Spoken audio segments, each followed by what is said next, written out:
Crowhill here. Today we review an IPA and discuss an American novel by a Russian.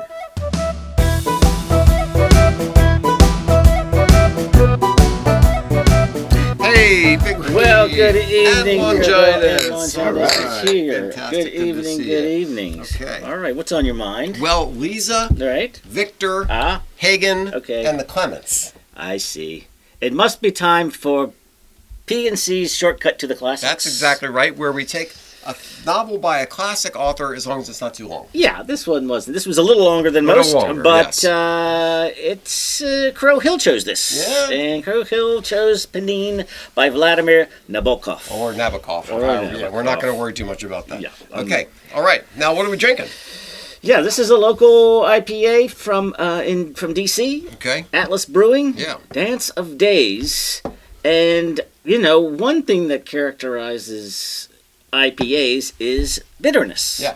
And bitterness is measured in what? International Bittering Units, And, IBUs. and you expect yeah. that number to be over 50? Yeah, sure. Yeah. Yeah, 50, even- 75. sometimes they get way up there. Yeah. I mean, yeah. and this is a 30. 30. So Yeah. tell me if this IPA seems a little short on bitterness. It's not even IPA strength. It's a 5.7. It's Right. It's a pale ale strength. Yeah, you know why I think? It's because it's solar-powered beer. And they couldn't quite get enough power to brew it up to the standards of a regular IPA. No, Solar-powered. I think you're right. It's a little light. It's a little light on the bitterness. Has a good hop It is flavor and nice, aroma. yeah. But it's kind of low on the bitterness, and it's also a little low on the maltiness. I saw another stat here on it's 13 degrees Plato, which isn't. Well, I don't know. That's respectable. But still only 5.7%. So still tasty. I like it. I do. I like the aroma. I like it too, but I would if I were judging it, I'd just stick it in the pale ale category. Exactly. I don't think it qualifies as an IPA, but it's good. Yeah. But it's good. That's very fine. Okay. All right. So this is not that book by Nabokov, if you're a police. No, it is not. So, what do we know about this Russian turned American? Yeah. So Victor Nabokov, however you say this, was born into a wealthy aristocratic family in St. Petersburg, Russia. He grew up in privilege, Right. multilingual education, but also a lot of political upheaval. His family had to flee after the Bolshevik Revolution. Okay. He lived in exile across Europe. Began his literary career writing novels in Russian. Mm-hmm. But he also developed a distinctive style, precise, playful, and highly attentive to language, memory, and perception. He came to the United States in 1940, where he built a career as a novelist and a professor, teaching at places like Wesley and Cornell. Right. His breakthrough, this novel we're going to talk about today is before Lolita, but his breakthrough was Lolita, which is that book by Nabokov. Right. Controversial and widely acclaimed novel. And other notable works include this one, Pnin, Pale Fire, and Speak Memory, all of which show intricate narrative structures, unreliable narrators, which might be key to what we talk about today, Yeah. and deep interest in the nature of art and consciousness. Okay. So he's also apparently really into butterflies. Well, that comes up a lot too. Lepidopterist.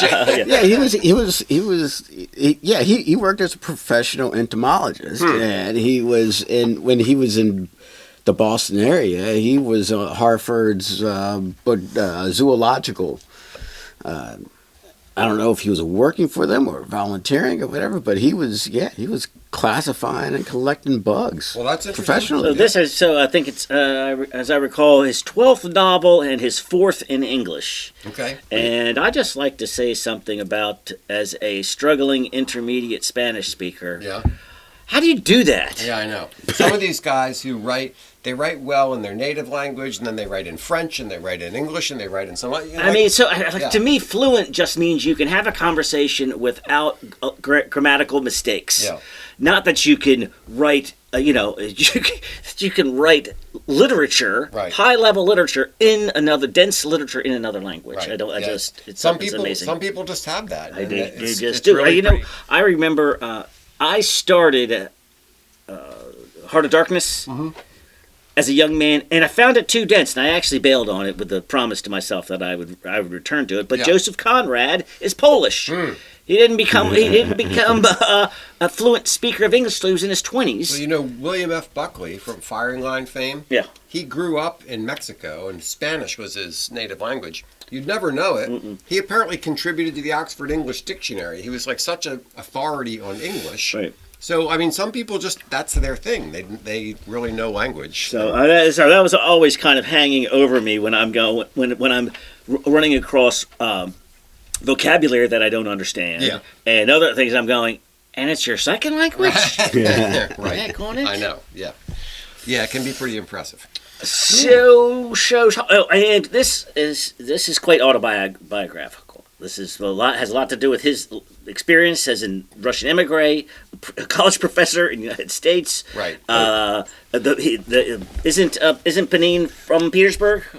I think so. Yeah. And he's working at this really little college. It's not a big name college at all. It's a made up, but it's also Waynedale College. Yeah, but they say it's kind of it's kind of like Cornell. It's in terms of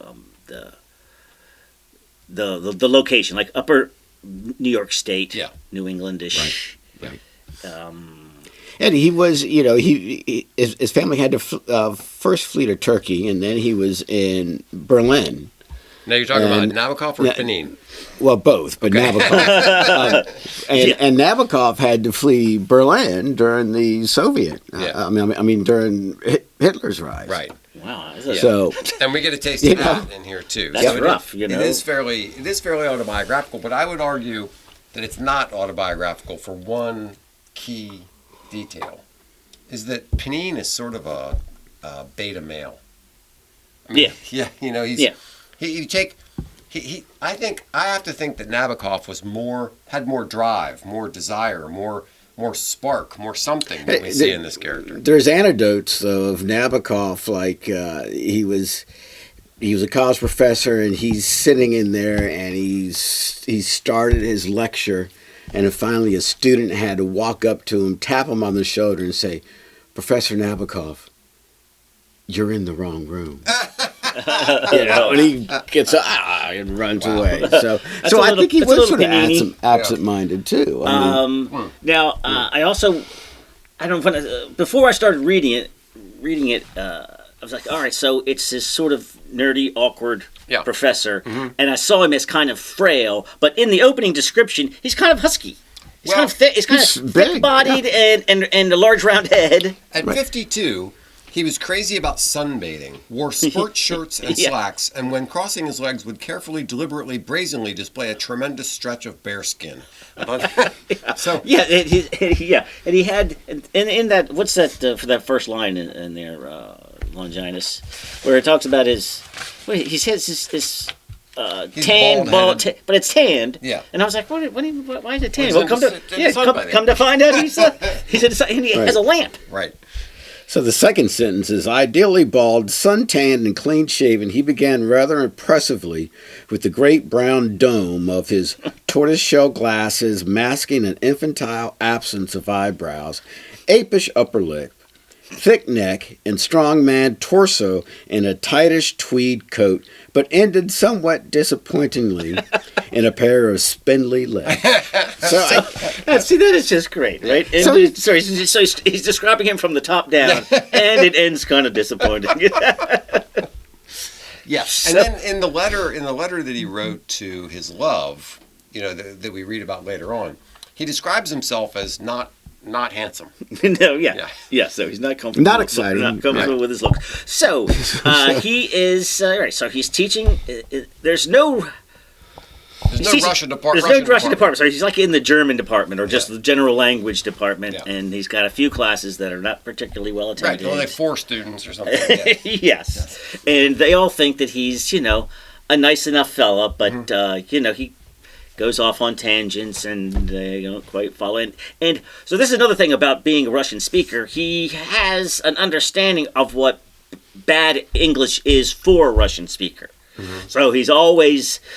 So whenever you get quotes from Pnin, it's the kind of mistakes that a Russian would make. Yeah. And and who would know better? It's the kind of thing like when someone says, "Oh, it's a piece of pie" instead of a piece of cake. Right? Yes. So where they mix up the words in a. Yeah. What do you say as the Americans say? It's like killing two birds in a glass house. Right. And he also had he instead of he got fired, he got shot. That's right. Yeah, and then at the end, when he finally gets his own house, well, we'll get to it. Anyway, he says he's having a home heating party.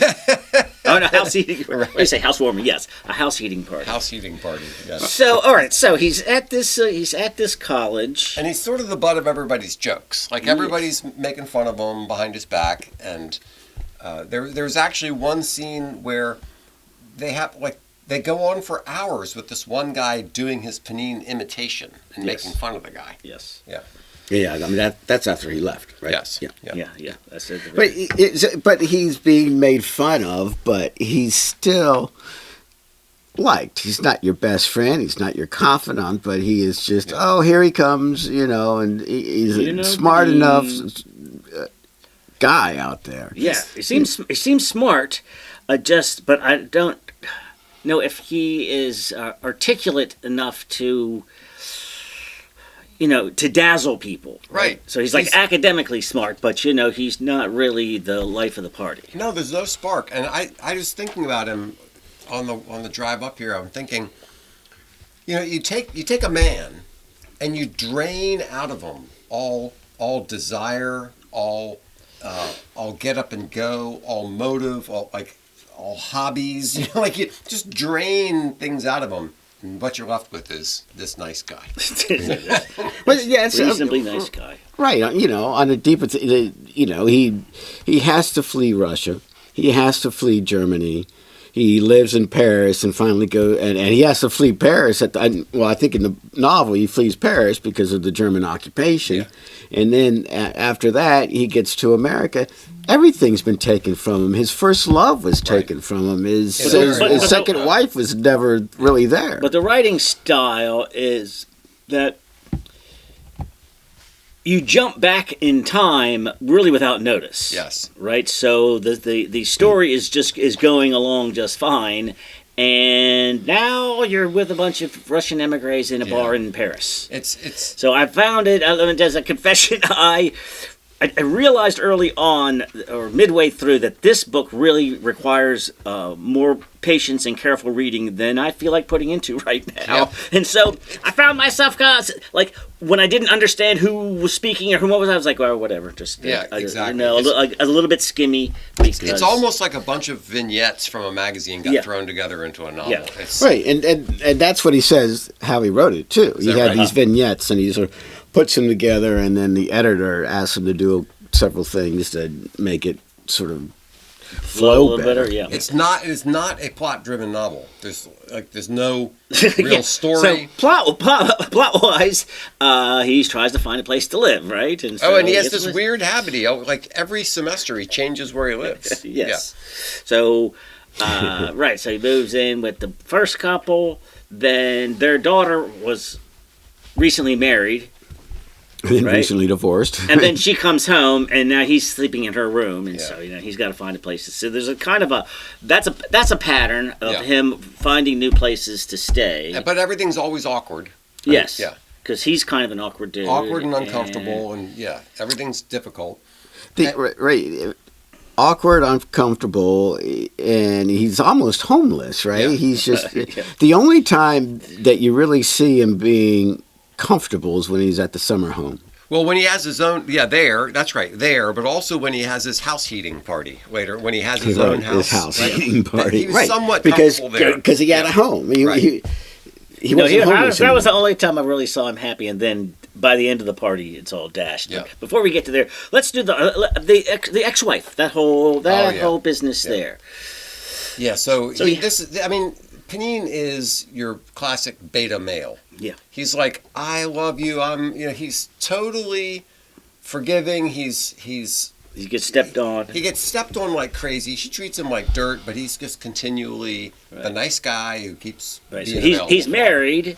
They're married, they separate, but before they get divorced, she shows up pregnant, right? Isn't that how it goes? Yeah. And then they get divorced. And the wife and the new German husband, Mr. Vind, however they say it, they all come over on the ship together, right? And become Americans together, basically. So it's kind of a cuck situation. Yeah, he's such a doormat. And then he becomes that's good. Then he becomes friends with Victor. Yeah. Right. So he's married.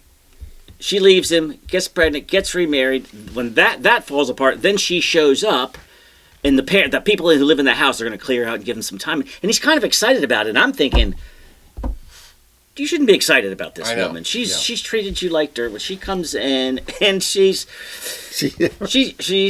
like, well, Victor's like kind of your son, don't you think like that? Right, because you and I were married at one time. Remember we were married, and so your stepson, which isn't really your stepson. Right. I'm going to need a little cash. But he has a decent relationship with Victor. Exactly. Tries to be friendly to him. And he's women. kind of okay. He's kind of okay with being that guy. And Victor, who doesn't like his parents, is probably the one who admires him the most in the whole book. Sure. Right? Yeah. I think right. so. And it's really Pnin who respects Victor's artistic qualities. Yeah. Well, I know his parents, for some reason, he's very artistic, high IQ young man. Mm-hmm. But what they wanted him to be a more grounded, serious scientist. Yeah. And so that was and he saw Pnin as a interesting, Russian academic. Yeah. And it was a nice little moment there for the two of them. Let me throw a little bit of a monkey wrench in here, because this book is narrated by somebody you don't know who the narrator is. Yeah. Somebody is telling us about Pnin. Yeah. We don't know who it is until the very end of the book. But is it the same person the whole time? Well, yeah, I think so. Because the last sentence says, "I began writing this memoir." So the question is, can we trust the narrator? And you aren't sure until you get to the end of the book and you hear some things that the narrator says, and you think, should I believe all the things that I've been hearing all this time? Well, one problem is when you have the omniscient narrator, mm-hmm. he's allowed to float through space and go anywhere he wants. Mm-hmm. So later on, I'm like, you're giving me details of what Pnin is doing in his room by himself. Right. And you're a person who's in the story. Right. Well, you don't know this. Yeah. Yeah. And there's a moment where he keeps insisting to Pnin that they've met before, mm-hmm. and he says no, and he's like no, and then he's like, that old kidder, that's the kind of joking we do. Yeah. And you're like, yes, Pnin's not really a joker.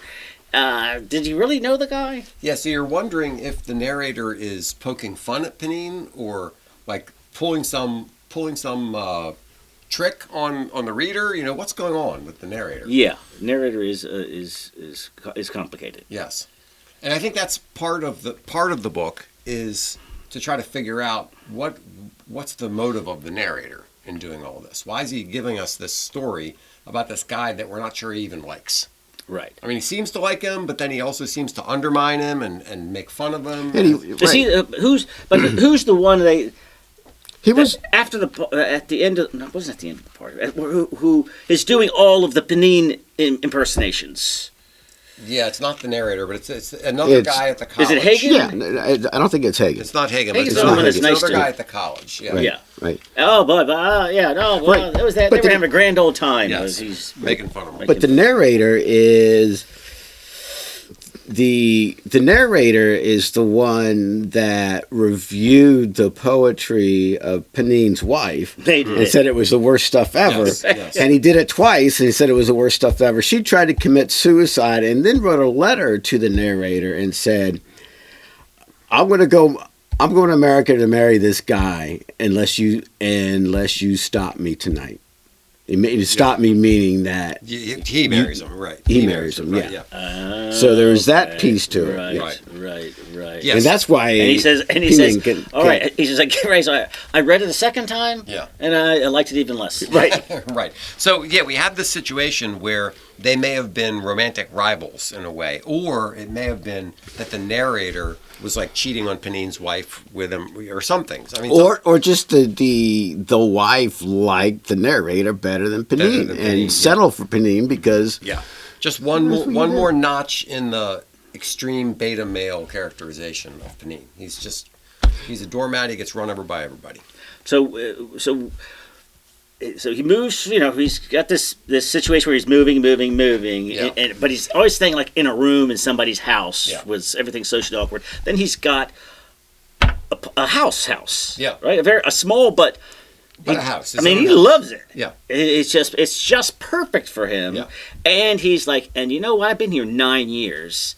The tenure track is about to start, and so. Now I feel that I can go ahead and Finally purchase got something. my feet on the ground. I've been renting all this time. Right. Now I can buy this house. So he's having this party, and you don't know. It doesn't seem like people are really that keen on going to a Pnin party, but everybody shows up, and they have a nice time. And everybody has a nice time. Right. Now there is this mysterious thing in the party that I don't quite understand.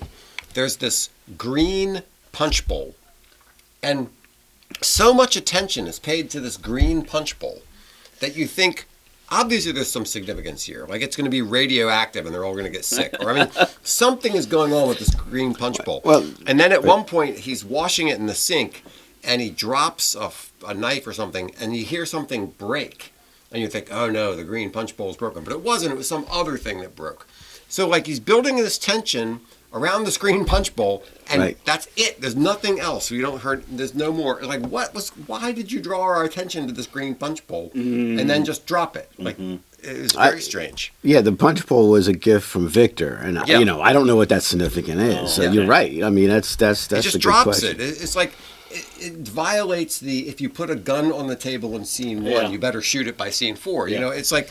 You draw all this attention to this thing, and then nothing comes of it. It's very strange. That's true. That's a good point. Now so the party goes well. Everybody goes home. Yeah, except Hagen.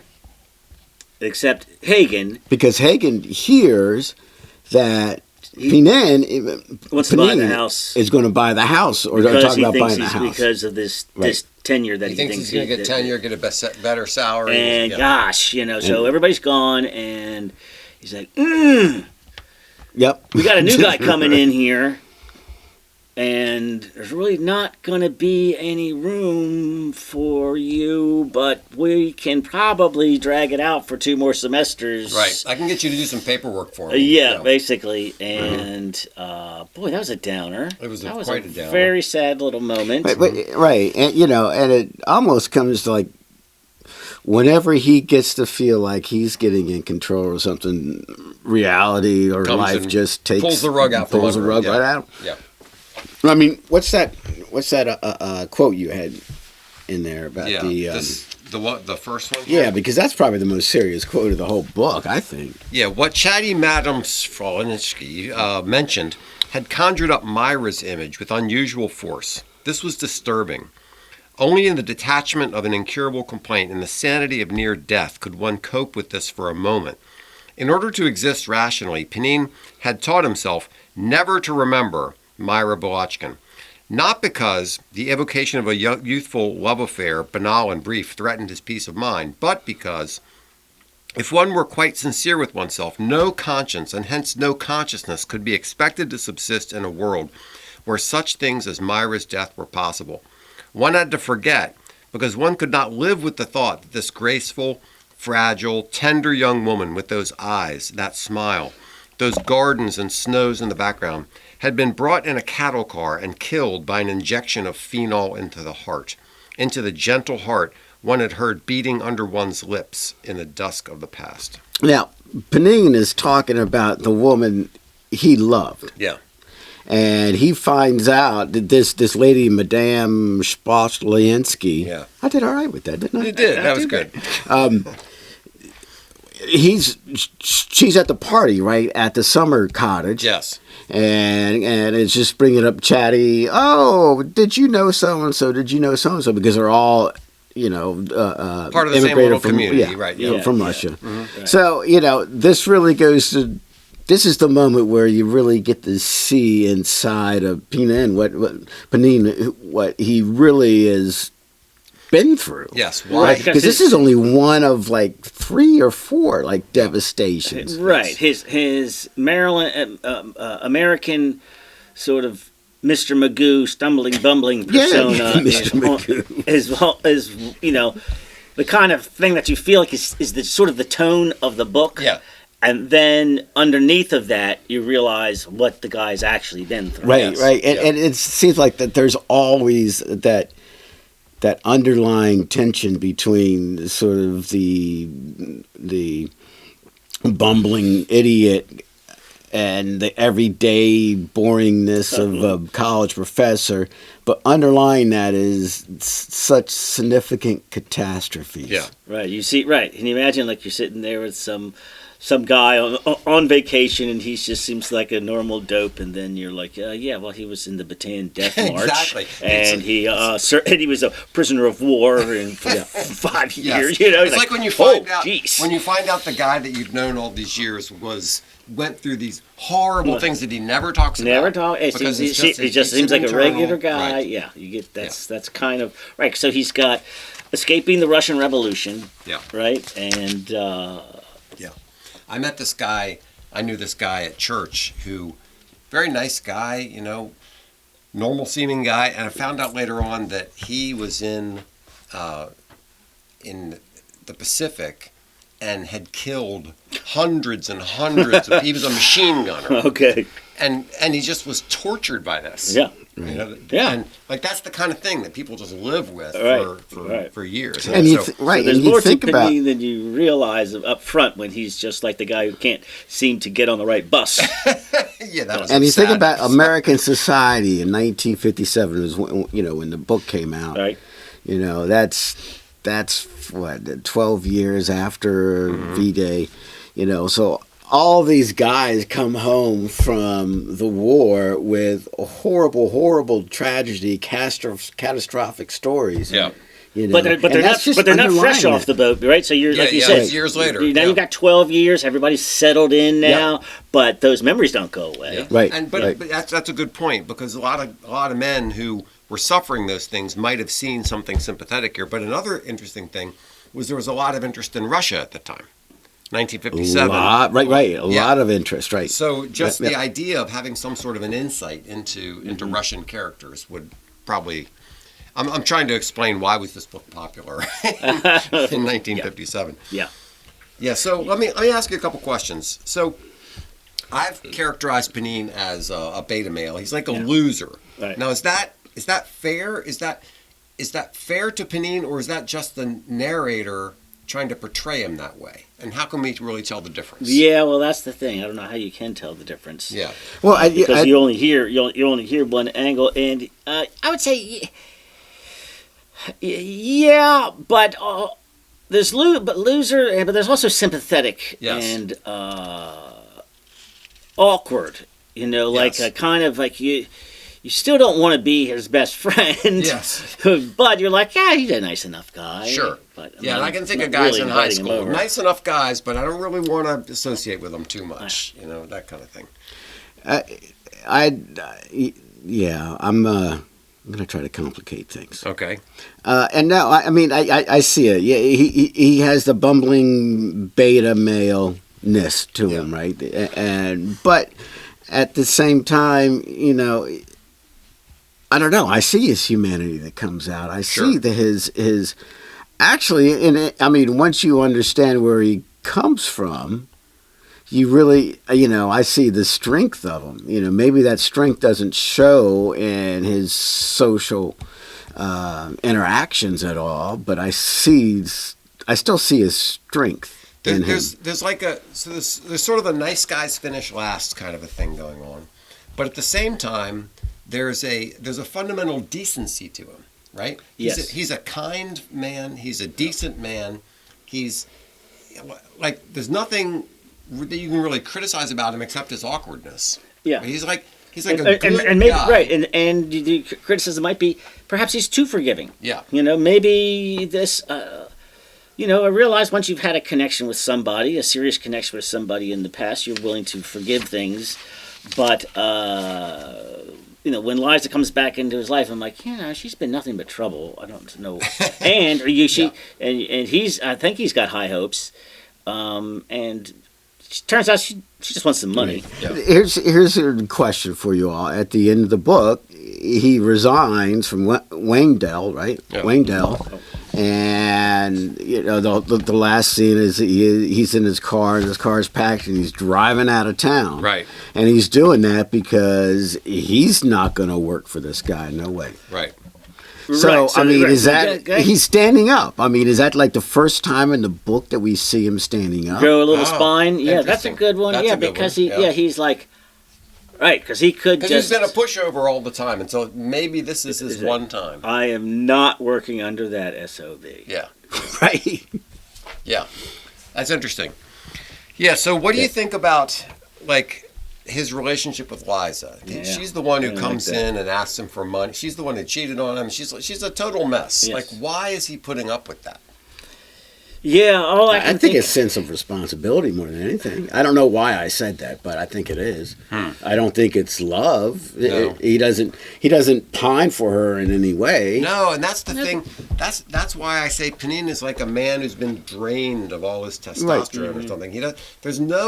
There's no desire. We never see a place in the book where, and this was Because his first and only love was killed in the concentration camp. And this Maybe I was that's kind of on the lookout for this because I knew that Nabokov was famous for Lolita. So I was like, okay, there's going to be sexual innuendo and things like that in this book, and there's none. There's really nothing none. like that. No. Not even a spark. No. You're thinking No. this guy doesn't ever have any attraction to anybody. Right. Like what? But Kind of a I guy guess he is had this? some sentimental association with her. So when she Yeah. says she wants to come see him, he figures this is going to be a pretty big deal. And they sort of set aside the whole afternoon, and she's only over there 30 minutes I or know, she something just like comes that. just long enough to ask him for some money and Yeah. and leave.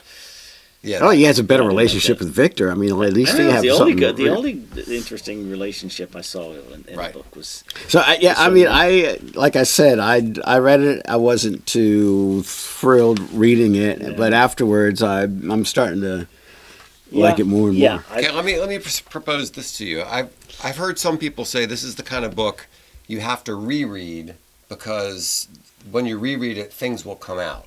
Yeah. Now, that might be true, but to tell you the truth, I don't want to reread it. I agree with both of those things. Yeah. And I also Yeah, me too. because you don't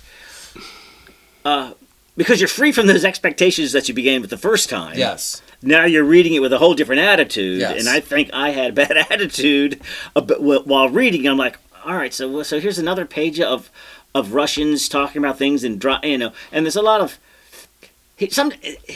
he criticizes academia for being pretentious, and also Nabokov comes off as a little pretentious to me, a Yes. little name droppy. Yeah. A lot of Russian, German, and French, as if the reader's supposed to know what he's talking about. So, but yes, so thinking. All right, here's a bunch of Russians in the past, in France or whatever. I'm like, all right, conversation. Where's this going to get on to to further the plot? Well, that's not the way to read this thing. Yeah. Yeah. In a way, you have to read it because you enjoy the good writing. Yes. And it was because excellent. the writing was Yes. amazing. I mean, Yes. the way he uses the language was just really, really good. Let me read this one to you. Two lumpy old ladies in semi-transparent raincoats like potatoes in cellophane. A small boy of 7 or 8 with a crew cut and a frail, hollowed nape. A many-angled, diffident elderly cripple who declined all assistance and came out in parts. 3 rosy-kneed Wayndell co-eds in shorts. It's just the language that he uses to describe things is really interesting. I like this. Some people, and I'm one of them, hate happy ends. We feel cheated. Harm is the norm. Yeah. Doom should not jam. The avalanche stopping in its tracks a few feet above the cowering village behaves not only unnaturally but unethically. So Yeah. there's a Yeah. lot of interesting phrases and sentences in there that are a delight to read. But the whole time you're thinking, what the heck is going on and why am I reading this? Where is this going? So maybe that second reading is Maybe the the second more- reading is the yeah. And it's not very long. And it's very much like the quote, a classic is a book everyone wants to have read and no one wants to read. That's this book. Yeah. So then you can sort of pretentiously drop that at a dinner party. That's right. But you guys have a shortcut. Yeah. Yes. Yeah. So yes, when somebody's going on about their Nabokov reading, like, sure. Sure. Of course I've read that. Of course I've read that guy. Yeah. Didn't like it, but I read it. No, but you wouldn't say that. You don't say that at the dinner party. No. No. Yes. Fascinating. Yes. I think my answer is I gotta wait and find out if I want to read it again. Yeah. All right. Okay. Just sit on That's it. fair enough. But it could be, I don't think I'm going to throw this book away or give it away anytime soon. And again, like, it's not that long that you couldn't commit another Yeah. If rainy afternoon. Yeah. If you're on a rainy afternoon in a cottage somewhere, you got Yeah. nothing to do, pick it up and read it. Yeah. Yeah. The Okay. second time. You only want to read it the second. Don't read it the first time. Only read it. Only read it the second time. Well, what we're doing, we're actually we've done the first reading for you. Yeah, there you So go. now your expectations Yes, will go yes. in as if you Exactly. That's the benefit. That's a service that we're That's providing. the service we're providing. That's exactly right. So you don't have to read it the first time. All right, All right. Cheers. Russian Americans.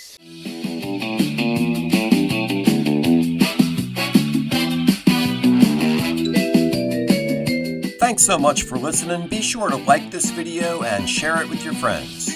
Blue suit in the sunshine.